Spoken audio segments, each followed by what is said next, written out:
Hello, everyone. It is a pleasure to be here with you in this session of the TIP. I would like to thank the organizers, Ronnie and Sian, I think, are the ones to thank for, and everyone who's here, because this is a great opportunity to practice. And, well, today the topic is tourism. When I first heard about the topic, I got really excited because I thought, wow, this is a really nice topic. Everyone loves to travel and get to see new places and meet new people and try different things. More considering that if you look around you, probably most of us are millennials. And one thing about millennials is certain, and that is that millennials are comfortable with disrupting the norm. Being the first generation to have grown up in the era of internet everywhere, millennials are highly connected, technologically advanced, and far more open to trying new things that their parents or grandparents ever were. Millennials, that is the definition of millennials, and it sounds like a good definition, isn't it?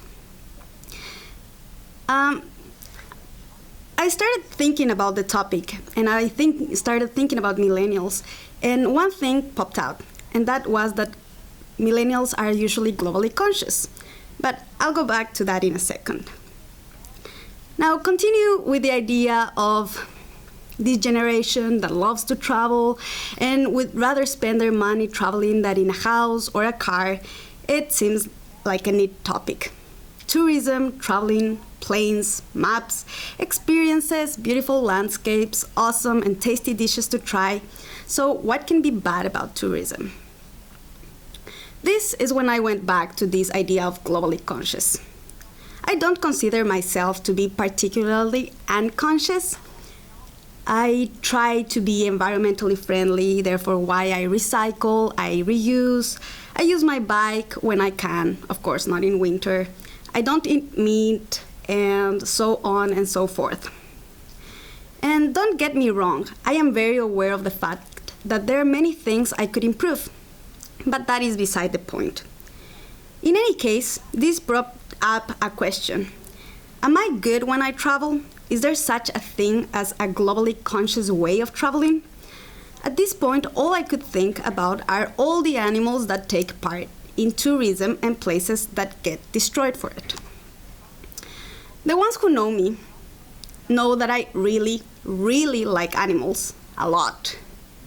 For this reason, I follow many groups and people who are in the animal protection field. So I often see in my vast feed people complaining about the abuses animals go through when they are used as a means to generate income. And unfortunately, tourism is one of these instances where animals end up becoming just a commodity for our own pleasure or fun. I remembered at this point seeing some of these images about animals in the Amazon being used as models for pictures or selfies. The typical campaign about not riding elephants because of the horrible conditions in which these animals are trained to carry you on their backs. Tigers being walked like dogs with a leash or drugged up for a picture. And I could, of course, keep adding to this list of horrors, but I won't. Unfortunately, at this point, I decided to look into this part of the topic. And I say unfortunately because it is an ugly truth. For this reason, today, I have decided to talk about the dark side of tourism. Sorry guys for being the killjoy. I don't know about you, but before I travel, I do a bit of research. One of my sources is usually TripAdvisor, obviously. TripAdvisor is an American travel and restaurant website company that provides hotel and restaurant reviews, accommodation bookings, and other travel-related content. It also includes interactive travel forums. It is the largest travel site in the world. It has more than 315 million members, and it has over 500 million reviews and opinions of hotels, restaurants, attractions, and other travel-related businesses. Now, I am sure that when most of you read these reviews, you would think TripAdvisor is a reliable source. If they say something is okay, it should be okay. So if they say that you can ride an elephant and that there is no harm in doing so, should you believe them? Most people would. After all, it is recommended and highly reviewed. However, when it comes to these animals involved in the process, not everyone understands the realities behind many tourist destinations. According to World Animal Protection, an estimated of 550,000 animals are negatively impacted because TripAdvisor, the world's largest travel site, isn't doing much to reveal cruel tourist traps for what they really are. Last year, the University of Oxford reviewed 188 wildlife venues featured on TripAdvisor and found that 75% of these places involved wildlife cruelty. 75% is a really high amount of them. The metrics TripAdvisor currently uses to award certain places with the popularity index or certificate of excellence depends almost entirely on what sometimes naive tourists think about their visit. They do not actually take the time to verify they are promoting or what are they suggesting other tourists should do. And yes, at this point you might be thinking about the fact that if a property or an establishment or restaurant is listed on TripAdvisor, that does not mean they are actually endorsing the establishment. Because at the end of the day, they cannot guarantee that about anything. And it is not up to them to stop these practices. Still, some people think that with such large influence comes responsibility, and I'm part of that group. TripAdvisor could be doing much more to prevent cruelty to animals. But obviously, they are not the only responsible ones, and I am not just trying to single-handedly destroy TripAdvisor's prestige. Actually, I believe that they are not just evil. For example, they have a plan called the Green Leaders Program, which pretty much is just stating which hotels are better regarding their environmentally friendly practices. This is so people who are into these sort of things can actually check the list and give preference to these places.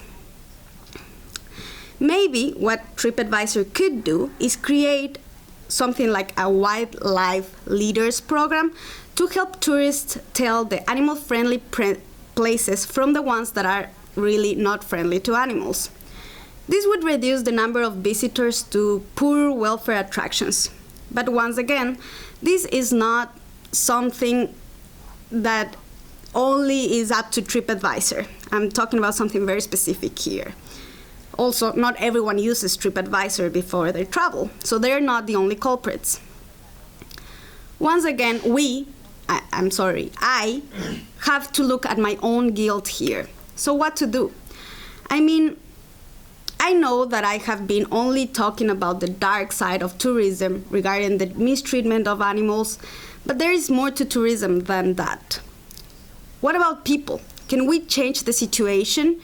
Do we as tourists can be harmful to other people as we are to animals, or can we actually help them through tourism? Now, on the bright side, tourism is a potential solution to poverty by creating work and opportunities. And it does not need to be harmful to the animals either. For example, if rainforest life becomes more valuable through ecotourism, then tourism can even contribute to fight against the extinction crisis. Ecotourism is a way to travel and being responsible to natural areas that are conserving the environment and improving the well-being of local people.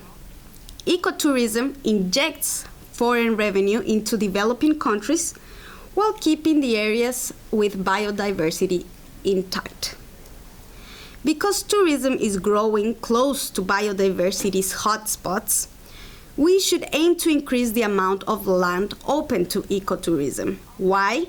Well, simply because too many tourists in one area would threaten the biodiversity in a non-sustainable way. Also, because rainforests used for ecotourism are many times more profitable per hectare than forests that are cleared for pasture and fields. So, there is a way to be both a tourist and a globally conscious being.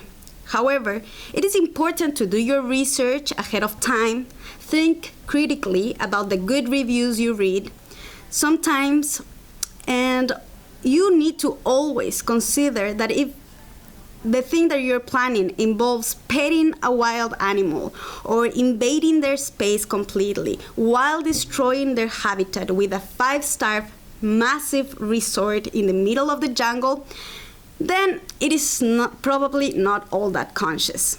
But on a happy note, we can conclude that globally conscious tourism is actually possible. Thank you.